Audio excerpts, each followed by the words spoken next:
আপনারা যারা অক্ষরে পড়েন তারা মনে করেন যে অক্ষরটাই মনে হয় পড়া, কিন্তু সিনেমাও পড়তে হয়। How to read a film, একটা ইমেজ রিডিং কীভাবে করতে হয়, একটা আলাদা ভাষা। তাহলে আজকে কিন্তু কেউ আর অনেকে বই পড়ে না, কিন্তু সিনেমাটা দেখে, ওটাও কিন্তু একটা ভাষা। তো আমি বলেছিলাম ক্লাস 1 থেকে 10 পর্যন্ত প্রত্যেকটা স্কুল কলেজে আমরা একটা সিলেবাস করে দিতে চাই। ক্লাস 1-এর জন্য সারা বিশ্বমানের 10টি চলচ্চিত্র, ক্লাস 2-র জন্য 10টা চলচ্চিত্র, ক্লাস 3-র জন্য এরকম করে 100টা চলচ্চিত্র। এই চলচ্চিত্রগুলোকে পাঠ্যসূচির মধ্যে আনতে হবে এবং এই চলচ্চিত্রগুলোকে দেখাতে হবে। আপনি কি একটু চিন্তা করে দেখতে পারেন, ক্লাস 1-এর বাচ্চার জন্য কিন্তু ছবি আছে, ক্লাস 2-র বাচ্চার জন্য আছে, প্রত্যেকটা ক্লাসের জন্য বাচ্চার ছবি আছে।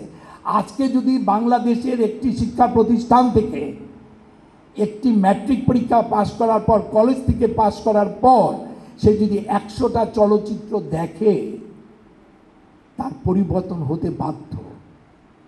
তো এই দেশটা চলচ্চিত্রের দেশ হয়ে উঠুক।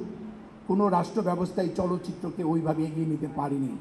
আমি সবসময় বলি, যে রাষ্ট্র ব্যবস্থা চলচ্চিত্র বোঝে না, সেটা ভালো রাষ্ট্র ব্যবস্থা নয়। আপনারা জানেন লেনিন বিজিআইকে ফর্ম করেছিল এবং উনি পাওয়ার নেওয়ার সুবিধা নিয়ে প্রথমেই চলচ্চিত্রকে একটি সবচাইতে গুরুত্বপূর্ণ শিল্প মাধ্যম হিসেবে ঘোষণা করেছেন এবং 1 থেকে 1.5 বছরের মধ্যে বিজিআইকে ফর্ম করেছিলেন, যেখানে আমরা আইজেনস্টাইনের মতো একজন চলচ্চিত্র নির্মাতাকে পেয়ে পাই তার পৃষ্ঠপোষকতায়।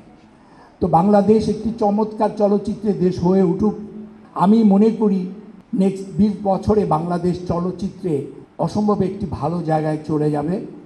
আর চলচ্চিত্র মানে সব। Education is not complete without culture, and culture is not complete without education. আর কালচার মানে গান বাজনা নয়।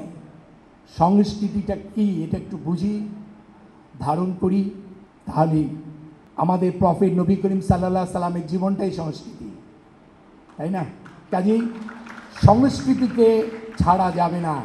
সংস্কৃতিবিহীন একজন পিএইচডিধারী লোক আমার কাছে একটা জ্ঞানী প্রাণী ছাড়া কিছু নয়। উইদাউট কালচার মানুষ হওয়া যায় না।